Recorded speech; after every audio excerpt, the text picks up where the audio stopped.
Yeah, speaking of tough to go against, we got the Rams and the Bucks.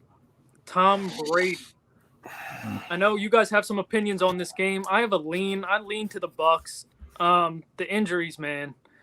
The offensive line injuries are really keeping me off this game. Tristan Wirfs and Ryan Jensen. Those are two huge injuries, and they didn't practice today. They practiced in a limited capacity in their walkthrough yesterday, which really means nothing. Bruce Arians said they wouldn't practice if it was a real practice, and that's really what's keeping me off this game. Can you guys talk me on or off? Have at it. I feel we both took a big breath of air in there. I feel like we're both about to go. Rob, you lead us off. Again, right? Like, what do we do on the playoffs, right? We bet the quarterback, and I think this is absolutely a game that comes down to the two quarterbacks. And when you have the decision to make between Tom Brady, who we've talked about as being the greatest of all time, against Matt Stafford, who we've spoken at length, a couple of weeks ago about how bad his numbers are against 500 teams, especially late in the season. Now he's going on the road to Tampa in a big divisional matchup. I'm going to side with Tom Brady in that matchup because I think that's what it's going to come down to. These are two solid run defenses, right?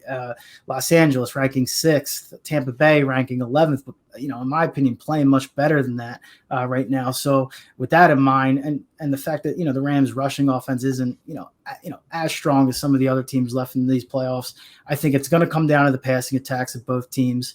And in that regard, I'm going to side with Tom Brady. Right now, I'm willing to, I see some juice, extra juice on the Rams at +3. So I want to wait to see if we can get this under a field goal. If it goes back to -2.5 at any point up till game time, I'm going to lock in on Tampa Bay under a field goal and ride with Tom Brady on that. My biggest issue, so it's funny, I bet the Rams early in the week, cashed out, taking a minuscule profit because the juice. And then I flipped it. I'm taking the Bucks. So the Rams dominated the Cardinals. But if they got a mediocre Kyler Murray, that game's it. Like, Kyler Murray looked horrific. Kyler Murray looked like everything we say he is in that game. That dude has a year to prove it, and then I think he's back on the chopping block. It's a number 1 overall pick. To play that poorly in your last 2 games, one to win the division and then one to win a wild card playoff game. Like, to me, it's like, are you really that dude? I don't think he is. It's fucking Tom Brady. Like, let's be for real. Let's get down to I'm just gonna call a spade a spade. The general public is fading Tom Brady. There is nothing more that they like than seeing the masses in America bet against Tom Brady in this moment. There is no chance, after looking at everything, I thought that the Niners were going to be initially the dog, the sharp play, the team with a little bit more money, but like 20% of the tickets, where you have all the tickets on the Niners, all the parlay tickets on the Niners. There is no way Tom Brady doesn't win this game. I feel like I don't even need to break it down that deeply. He's done it for us over the course of the last 20 years. So you guys don't worry about the offensive line injuries at all? I definitely do. I definitely worry about that. That's definitely going to be a problem, especially considering the guy on the other end is Aaron Donald. That's a major problem. Yeah, and honestly, I think it was those offensive line. I mean, without those injuries, I don't know if the Eagles get home last week to Tom Brady 4 times without, Wirfs being banged up and out of lineup, Jensen being banged up. I mean, Ryan Kerrigan had 1.5 sacks last week, right? We haven't seen Ryan Kerrigan do anything all year. 3 tackles the whole year. Right. Before that game. And all those sacks did come later in the game, right? Yep. As that offensive line got banged up. And if the Eagles are generating that pressure and getting home to Tom Brady with 4 men, the Rams are going to be able to do that. So that, I think that is a concern if you're backing the Bucks in this spot. And I think that's going to be a matchup to watch. Just looking at the way Wirfs looked when he came back out. First of all, side note, there's a lot of reasons to not like Bruce Arians, before this year. And now this year, there's even more reasons, especially in the last 3 weeks, to not like Bruce Arians. But the fact that he had Wirfs go back on that field after Tampa Bay was already in control of that game, I mean, he needs to have his head examined alone for that, for that decision. Group therapy. I agree. That's a good point. I have no, I saw him coming back in the game. The guy he was still limping on his way back onto the field. Like, what are you doing putting him, one of your best offensive linemen, back in the game against the Birds in that spot? But yeah, he collapsed again, like on the field. Yeah, he went down again. I don't know if he's going to get back to full strength for this game, so that will be a big matchup to watch. Mike, you mentioned the market a little bit, and you're right. I mean, last time I looked before we got on here, the Bucks are only getting 43% of the tickets. So you got 57% of the tickets coming in on the Rams. They like the Rams, but 65% of the money is on the Buccaneers. Moreover, you've seen a couple sharp triggers on the Buccaneers too, with that line moving to +3. And some juice now on the Rams. So as that line and the juice continues to lean towards the Rams, you're still getting some triggers on the Bucks. So to me, I don't know how this is a possibility in this spot, but it looks like the Bucks may wind up being a sharp play. We'll see how the money shakes out towards, as we get closer to game time. Maybe the offensive line injuries factor into that for the Rams, but I'm a little surprised to see the Buccaneers getting less than 50% of the tickets, but they're still getting most of the money. I mean, we talked about it earlier. Like, this game, I won't advise anybody to take the Buccaneers until the official injury report is out. There's no good reason. Like, you need to look at the O-line. What weapons are the Bucks using? Like, Giovanni Bernard. Yeah, I think Leonard Fournette is coming back. That's big, but without that O-line, for sure, that's a whole another problem. I love Leonard Fournette. He's had a year that he put himself back in that conversation of, like, he is a premier back. He's a stud. But to me, like, it looked like, and Troy Aikman made a huge point where people were saying Tom Brady's passes were slightly off.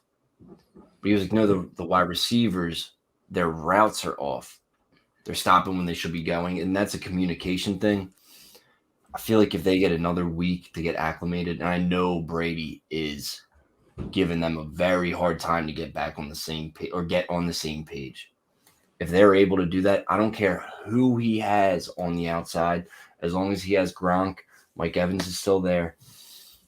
Tom Brady, he's got the ball out in 2 seconds. The O-line's an issue. If those dudes are getting separation right out of the break, Tom Brady knows where he's going with the ball. If there's one guy that it isn't as important as it should be, it is Tom Brady. Where like Aaron Donald, you aren't going to even have enough time to put a hand on him. The ball's out before you even know it. Well, his timing certainly isn't off with Evans, right? Evans torched the Birds last week, 10 catches, like 119 yards. He's clearly the go-to right now for the Bucks. So that's going to lean towards a huge matchup on Sunday with Evans going up against what I would presume to be Ramsey, right? You would expect him to be on Evans. So, and if that's the case, two things, right? Number one, does Tom go after Ramsey?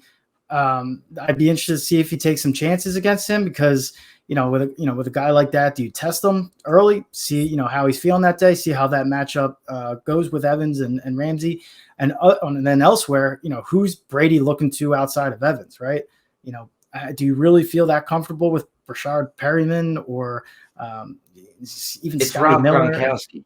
Yeah, like, come on, but they didn't need him against the Eagles. That's why that bet didn't hit. Yeah, if they needed him in that moment and the Eagles were keeping pace a little bit, then Gronk's getting more catches, Gronk's more in the mix, but they didn't need him. And then you saw it when you had O.J. Howard out on the field, Cameron Brate out on the field a lot more than they normally were. I think this week you're going to have a very good Rob Gronkowski showing, and I think they're going to lean on him heavily, especially on second and long, third and short. It's just going to be a Gronk special. Yeah, well, and the other thing, the Rams are not going to give the Bucks receivers 10 yards of cushion like the Eagles did last week. I mean, Steven Nelson was given a 10-yard cushion to Scotty Miller. Scotty Miller wound up with 1 catch on the game. I mean, I know we were back and forth in the chat on Sunday, and I was like, 10 yards to Scotty Miller? I mean, what are you afraid of? And we talked about that as being one of the keys to the game for the Eagles, and they were not aggressive at all in their coverage. I don't see the Rams playing that way, their coverage that way, knowing that Tom Brady is, a 2-3 step, 1-2 and out, right? Like, especially if they could generate pressure with a weak Bucks O-line, all the more reason to press those cornerbacks, right? To combine that pressure and Brady's quick release, try to get on them early and get, and make them earn that separation at the line. So I mean, they're going to see a much different defense this week in the Rams. So that could present a problem for Tom Brady if he's not getting the protection that he needs. I feel like something that concerns me too is that the Rams were pulling out the trick plays against the Cardinals. Like, I mean, Odell had a better passer rating than Kyler Murray going into halftime. More passing yards too. That's fucking nuts. But to me, the Rams don't look confident enough in who they are to go into Tampa and go toe-to-toe with Tom. Like, when you're doing that cute stuff against Arizona, who's limping in and limping around the field, that's all well and good, but this is a put-up or shut-up game, and I get, is this game important for Matt Stafford's legacy? Absolutely. Yeah, I think it is too. Yeah. And I'm a Stafford fan. I'm a Stafford supporter. I hate that it had to happen like this. That's the way I'm looking at it. Like, I'm sorry, buddy, but we're gonna have to put you down. Yeah, he's fighting that narrative that we talked about, right? Can't win a big game against a good team, right? I think was it November or later, he, against 500 or better teams, his numbers against the spread and straight up are abysmal. So it's another situation, another spot there where, he's got to overcome that history and that narrative, right? So I think it is a legacy game for him, especially with all the hype that's been around the Rams from the beginning of the season. I want to get, Sean, your thoughts on this total at 48. You mentioned earlier about leaning towards the over. I'm seeing just a lot of tickets, a lot of love on that over. Why should we follow 80% of the tickets and 98% of the money as opposed to kind of going against all that love, like we usually tend to do on some of these spots and make it a contrarian play? Yeah, I think both offenses are. I'm honestly kind of torn on the total, because I do think the Bucks are going to struggle. But in the back of my mind, I just keep saying Tom Brady. Like, Tom Brady's going to find a way to put up 24, 27, 28 points up on somebody. And the way the Rams looked last week, they should do the same thing.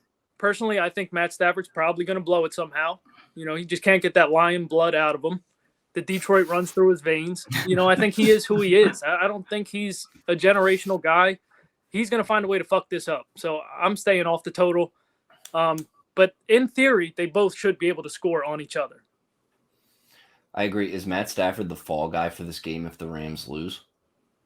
Like, it can't be Sean McVay, right? Because everybody loves him. It should be Matt Stafford. They should win this game, right? The Rams should be expected to win this game. It should be both of them. Like, the Rams right now, and I'm looking at who's in the lineups in this current moment, the Rams can't lose this game. Right.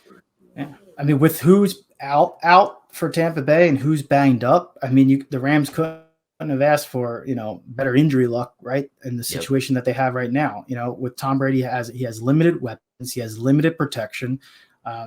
So this should be the Rams game, but again, like we all keep saying throughout this, it's Tom Brady, it's Tom Brady. So I'm not ready to fade Tom Brady. I know this was a tough matchup for him earlier in the season. I could see things going right. So I mean, they beat up the Bucks earlier in the year. So I mean, and that was a Bucks team with, more weapons and, more at Brady's disposal than they have now. So, I mean, that's another thought for you there. I mean, whether the Rams can repeat that. I love it. Give me the Bucks. Brady doesn't forget. He hasn't forgotten shit over his career. No. They were saying the same thing about the Saints last year. Yeah. Beat them twice, played them in the playoffs. Different, Smell you later. different Yeah. story. Yeah. Give me Brady. Don't even give me the Bucks. Just give me Brady. Yeah, right. See, if I could take that, I'm down with that. Yeah. If I can eliminate all the injuries, I'll take Brady. I'm not Yeah. betting against him.